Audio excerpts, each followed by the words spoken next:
Buenos días a todos. El día de hoy vamos a ver TDMA, o lo que sería el Time Division Multiple Access, o lo que traducido sería el acceso múltiple por división de tiempo. Que bueno, como se muestra acá en la imagen, que nos brinda lo que es la página de Gantt-Merrick-Weichi, va a ser explicado este tipo de transmisión de datos. Donde, ¿qué es TDMA y cómo funciona? En este caso, este divide el tiempo en tramas, y cada trama en ranuras de tiempo, donde cada estación tiene su propia ranura de transmitir. ¿Qué significa esto? Esto quiere decir que en el momento en el que varias personas vayan hablando, es como si cada uno fuera a tener su turno para hablar, donde se puede ver como en esta imagen se representa en un determinado ancho de banda, una determinada frecuencia, mejor dicho, se van a transmitir. En este caso se representan dos canales. Cada canal tiene su espacio de tiempo y se va a explicar más adelante qué significa cada espacio que hay. Este espacio blanco que hay entre cada uno, qué significa. Como bueno, en este caso se puede decir, o bueno, se dice que tiene una ráfaga de referencia o preámbulo, que esto sirve para sincronizar las estaciones receptoras. Tiene una ranura de estación, que esto sirve para que cada estación, bueno, tenga una parte fija dentro de la trama para enviar sus datos. Esto va a ser para también que se pueda repetir una palabra específica, que es la UW, que se va a explicar más adelante para que pueda detectar de mejor manera el receptor. Y el tiempo de protección, esto para que no haya solapamiento o no se vaya a mezclar los datos, las señales. En este diagrama, que tiene relación con lo anteriormente explicado, se va a mencionar a mayor detalle qué tiene cada cosa. Como bueno, en este caso para la referencia o preámbulo, para la ráfaga de referencia, consta de tres cosas: el recuperador de portadora, CR, recuperador de bit de tiempo, BTR, o la palabra única, UW. El recuperador de portadora, este es el que va a recuperar la señal portadora, como su nombre lo dice, ¿no? La recuperación de bit por tiempo es donde se va a tener el bit por cada tiempo, o sea, el espacio que tiene cada dato, y la palabra única que va a determinar el tiempo en el que inicia. Esta palabra única es muy importante, ya que este especifica el tiempo en el que tiene que empezarse a decodificar la señal, y el receptor va a saber en base a esto cuándo hacer tal tarea.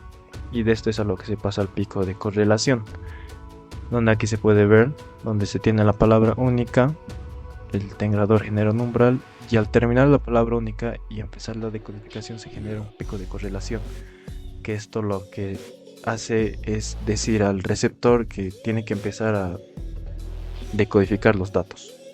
Ahora vamos a pasar a la presentación de mi compañero. La trama multiplexada primaria CPT. La trama CPT primaria de multiplexado es un formato de transmisión digital que se utiliza principalmente en sistemas satelitales. Su nombre proviene por su creador, que es la Conferencia Europea de Administraciones Postales y de Telecomunicaciones, por sus siglas CPT, que es la que establece muchas de las normas de telecomunicaciones en Europa.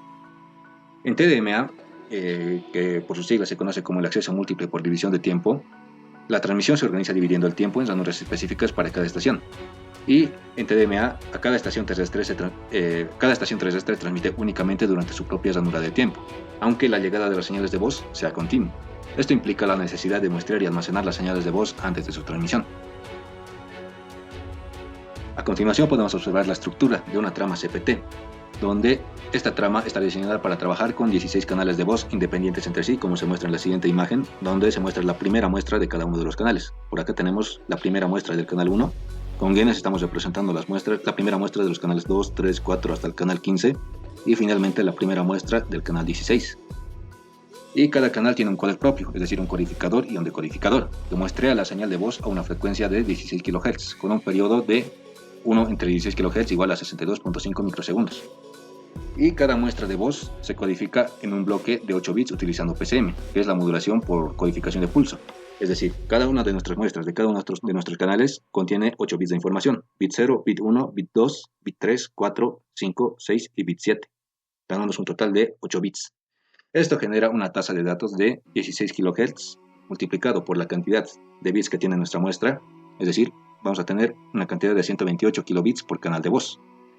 Y como tenemos 16 canales en total, desde el canal 1 hasta el canal 16, El total combinado va a ser igual a 16 multiplicado por 128 kilobits por segundo, que es la velocidad por cada uno de nuestros canales. Por lo tanto, la velocidad de transmisión total tendrá que ser de 2048 kilobits por segundo, que es el equivalente a 2.048 megabits por segundo, como se puede observar en la siguiente imagen. Y cada una de estas subtramas contiene una muestra de 8 bits por canal, es decir, 128 bits en total. Y por lo tanto, el tiempo para poder acumular una subtrama a una velocidad de 2048 megabits por segundo es de 128 bits dividido entre 2048 megabits por segundo, lo cual nos da un resultado de 62.5 microsegundos. Es decir, vamos a tardar 62.5 microsegundos en transmitir toda esta trama. Luego se repite este proceso. Luego se repite el siguiente proceso. 32 de las subtramas se almacenan en un registro una tras otra durante un tiempo total de 2 milisegundos. Y en 2 milisegundos se llegan a acumular un total de 32 por 128 bits, que es igual a 4096 bits. La transmisión de la trama. Una vez acumulados los 4096 bits de información, se pasan a un registro de desplazamiento para poder ser transmitidos, y la transmisión se hace a una velocidad mucho mayor, específicamente a una velocidad de 120.832 megabits por segundo.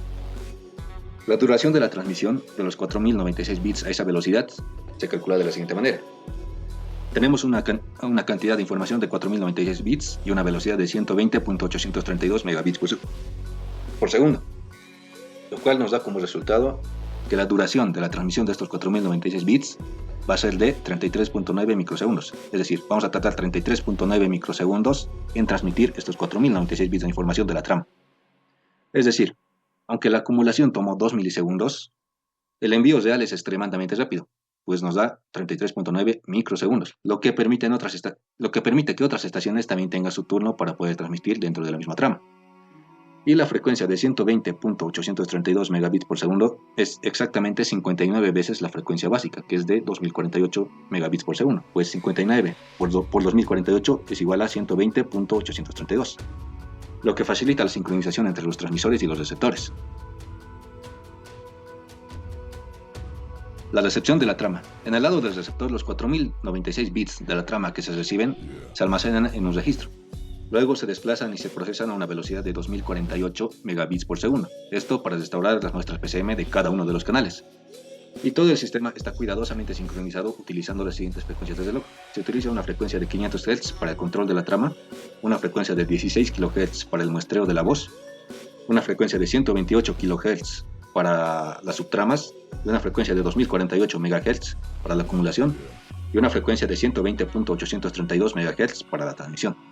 Esta sincronización garantiza que para el usuario final la transmisión de voz parezca continua y sin interrupciones. Las ventajas de TDMA. Entre las ventajas de TDMA tenemos las siguientes. Es que presenta una menor distorsión. Solo una estación transmite a la vez en el satélite, reduciendo la intermodulación, es decir, las distorsiones generadas por múltiples señales simultáneas. La simplificación de equipos. Cada estación necesita trabajar en una sola frecuencia de portadora en cada momento, a diferencia de FDMA, que requiere manejar múltiples frecuencias. Esto es algo que se va a ver en temas posteriores. La facilidad para transmisión digital. El TDMA se adapta mejor al tratamiento de señales digitales que el FDMA, favoreciendo el almacenamiento, el procesamiento y la conversión de frecuencia. Entre sus desventajas tenemos que existe una alta necesidad de sincronización precisa, y es que cada estación debe transmitir exactamente en su ranura de tiempo asignada, ya que si la sincronización es precisa, una estación puede transmitir al mismo tiempo que otra y puede generar conflictos. La sincronización de bits y de tramas. Se deben mantener sincronizados todos los relojes involucrados para que el sistema funcione correctamente. En este caso, lo que se quiere demostrar es el funcionamiento básico de un sistema de transmisión TDMA, por lo que se ha desarrollado este código bastante sencillo donde se va a demostrar lo que TDMA quiere lograr, lo que tiene de objetivo, donde en este caso se va a tener de parámetros la frecuencia de muestreo de 1000 Hz, el periodo, la cantidad de muestras, de slots, que va a ser de 100, y el número de slots por usuario, que va a ser 5. Este va a ser el tiempo que se va a usar para cada slot, y se va a tener dos señales, ¿no? Que va a ser ejemplo de referencia para la transmisión de datos, donde en el primero se tiene lo que sería la señal senoidal para el segundo una señal triangular. Como siguiente paso se va a generar la señal TDMA. En este caso se va a intercalar los slots con la siguiente función de for. Se tiene el tiempo total que va a durar los datos y bueno, se pasa a lo que sería la graficación de los datos, donde se va a graficar la señal multiplexada TDMA, se va a graficar la señal senoidal que ha sido asignada y la señal triangular asignada por el TDMA, donde en este caso, haciendo correr el código, nos da las siguientes gráficas. La primera gráfica es la señal multiplexada TDMA, donde se puede ver que por cada slot tiempo que se le había dado se tiene la señal segunda, que es la del usuario 1, y la señal tercera, que es la triangular del usuario 2, cada una teniendo un tiempo específico de transmisión de datos. En el primero se tiene esta señal semisenoidal, en el segundo se tiene una señal triangular y luego otra vez la senoidal y consecuentemente la triangular. Esto de la misma manera. Esto sería por la parte de MATLAB. Ahora vamos a pasar a lo que sería Simulink. En este caso, en Simulink, lo que se ha hecho es simular la transmisión de datos. Se podría decir básicamente que simular un sistema TDM, ya que se está usando para representar el sistema de transmisión de los datos un cable o esta unión que sale del multiplexor a un demultiplexor, pero sigue el mismo principio del TDMA, donde se tiene en este caso generado una señal a una frecuencia de 2pi, que va a ser un diente de sierra. Este va a ser el muestrador, el generador de pulsos, que va a ser este otro para la segunda señal, que va a trabajar con una señal senoidal. Estos dos van a ir a un multiplicador, se va a hacer el producto de ambos y van a entrar a un multiplexor. Del multiplexor va a seguir la transmisión y va a pasar a lo que sería el demultiplexor.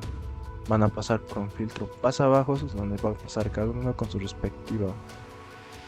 respectivas frecuencias y una ganancia para cada uno. Y estos van a pasar a un osciloscopio para demostrar que se está recuperando las señales y separando después de pasar por el canal de transmisión. En este caso, el primer osciloscopio se tiene la señal de muestrador de cada uno, y en el segundo caso se tiene las señales a transmitir, donde se tiene la señal senoidal y tiene la señal diente de sierra. Este pasa por el canal, donde en este caso esto ya son las señales que se están transmitiendo, y pasando por los filtros se tienen las dos señales siguientes. En el filtro pasabajo se amplifica más la que sería la señal triangular, la señal diente de sierra, y en el caso de la segunda señal se está amplificando lo que sería la señal senoidal. Gracias.